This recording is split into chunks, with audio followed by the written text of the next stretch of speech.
Hello everyone, my name is Gretchen Duyak and today I will demonstrate on how to appropriately put on or don personal protective equipment and also step-by-step procedure on how to disinfect and sanitize the medical instruments.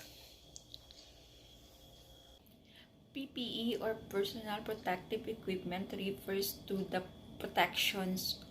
protective clothing like gloves, facial goggles, and face mask or respiratory. It is designed to protect the wearer from illness and it does also act as a barrier between infectious materials such as viral and bacteria. First, we need to identify and gather the proper PPE to don, including the appropriate fitted isolation gown, the N95 filtering face piece respirator or a face mask, a face shield, a goggle, and a pair of disposable patient examination gloves. Remove jewelry and other items not necessary in providing the patient care in order to decrease the spread of microorganisms. Perform hand hygiene by using alcohol-based hand sanitizer or washing your hands with the soap and water for at least 20 seconds.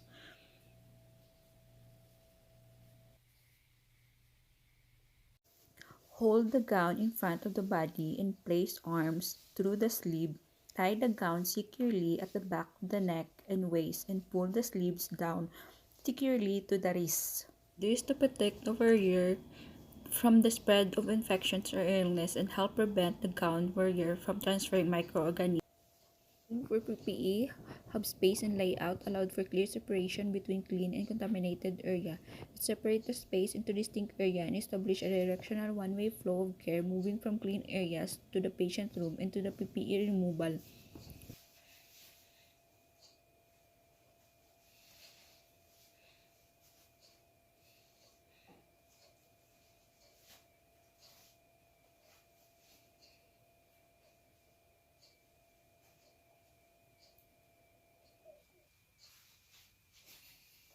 The respirator is not available. Put on a face mask. Extend a face mask under chin, protecting both mouth and nose. If the mask is low, hook them around your ears. Sit tie, secure the base of your neck and crown of your head. This is to protect you against from respiratory droplets infections.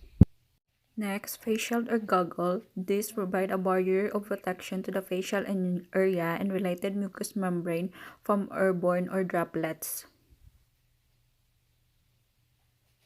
And lastly, put on your gloves. Pull the gloves down so that they cover the wrist of the gown. This is to protect our hand from infection or contamination.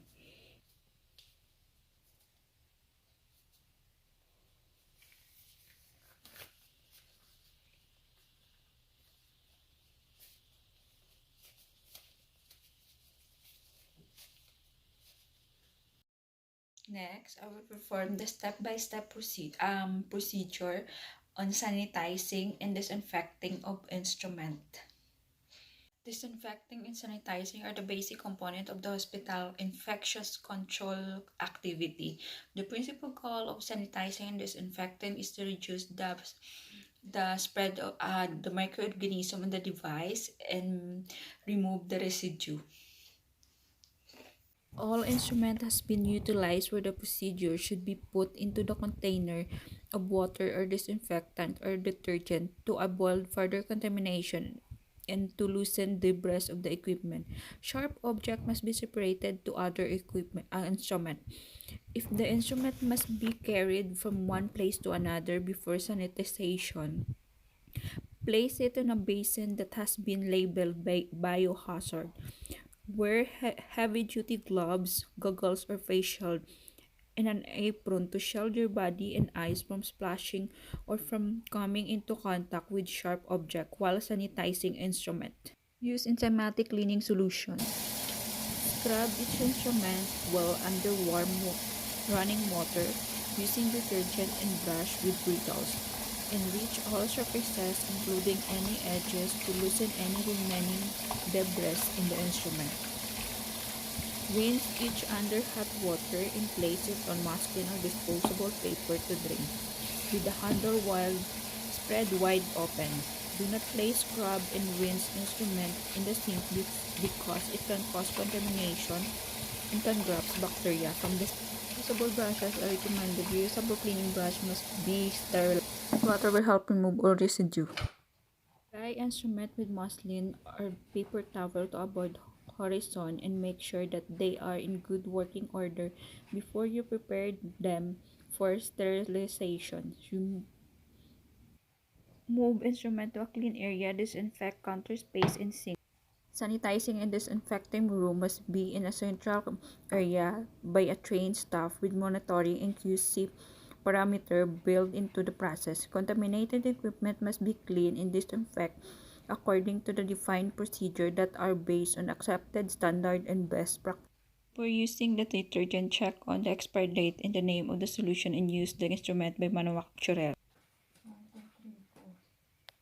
Remove your gloves and wash your hands before moving on to another procedure.